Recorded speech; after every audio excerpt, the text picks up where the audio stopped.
안녕하세요. 미국 부동산 투자 토탈 솔루션 빌드블럭의 방소윤입니다. 안녕하세요. 안혜정입니다. 저희 슬기로운 미국 부동산 투자 시리즈 1화를 보시고 구독자분들께서 많은 응원과 기대를 보내주셨는데요. 오늘도 그 성원에 보답할 수 있도록 알차고 유용한 정보 준비했습니다. 네, 바로 투자 가치 높은 부동산을 찾은 뒤 그 다음 단계인 합법적인 투자금 송금 방법에 대해 알아보겠습니다. 해외 투자엔 어떤 송금 방법이 있나요? 해외 부동산을 직접 구매하고 싶으시다면 해외 부동산 취득을 신고하시면 됩니다. 두 번째 방법은 해외 법인을 설립해 해외 직접 투자 신고를 하는 방법입니다. 두 과정을 거치지 않고 그냥 송금하시게 되면 금액에 따라 처벌이 발생할 수 있다는 점도 기억하셔야 합니다. 두 방법에는 어떤 차이가 있나요? 작성해야 하는 서류에 차이가 있을 수 있습니다. 가장 큰 차이는 증명서류와 사업보고 주기인데요. 부동산 투자의 경우 재산 출처 증빙이 필요하나 해외 직접 투자는 필요가 없습니다. 고객님마다 상황이 다르기 때문에 자세한 내용은 빌드블록과 상담을 통해 알아보시기 바랍니다. 그렇군요. 미국에서 설립이 가능한 법인은 주식회사, 유한책임회사, 비영리 법인 등 종류가 다양한 걸로 아는데 이 중 어떤 법인을 설립해야 하나요? 목적에 따라 다를 수 있지만 빌드블록은 유한책임회사 Limited Liability Corporations를 추천드리고 있습니다. Ccorp과 비교했을 때 LLC를 이용하면 법인세를 내지 않아도 되며 이중과세도 방지할 수 있거든요. 이중과세가 뭔가요? 이중과세는 법인의 수익에 대한 세금과 각 주주들의 배당금에 대한 세금을 이중으로 부과하는 것입니다.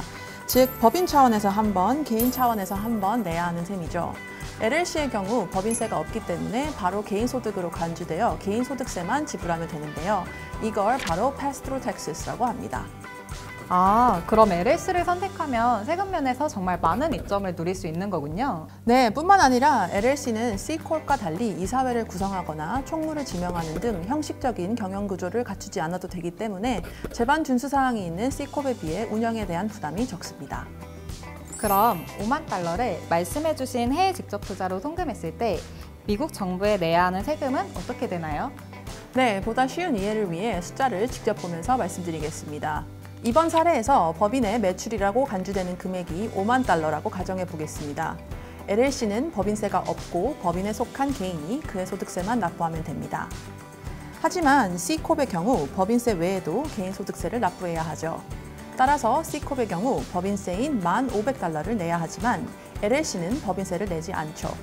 결론적으로 LLC를 소유한 개인이 최종 투자 수익이 41,290달러가 되면서 Ccorp과 비교했을 때 7,537달러의 이득을 보는 셈이 됩니다. 법인의 형태는 LLC를 통해 하는 게 확실히 유리하군요.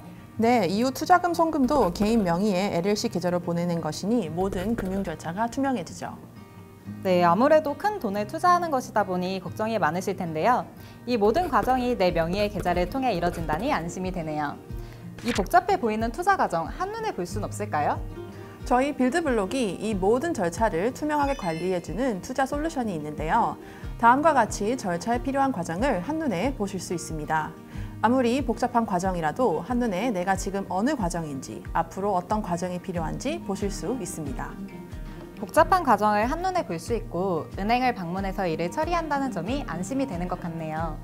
네, 빌드블록은 KB은행, 신한은행, 하나은행, IBK은행 등 많은 금융권 투자자들과 손을 잡고 있기 때문에 은행과의 협업을 통한 안전한 해외 투자를 진행하실 수 있습니다. 또한 세금 절차는 미국 현지 전문 회계 세무사와 빈틈없이 처리하므로 걱정하실 필요가 없습니다. 네, 이번 편에서는 본격적인 해외 직접 투자 시작을 위한 투자법인 설립과 투자금 송금에 대해 알아보았는데요. 다음 편에서는 한국과는 다른 미국 부동산 구매 절차를 소개해 드리겠습니다. 많은 기대 부탁드립니다. 감사합니다.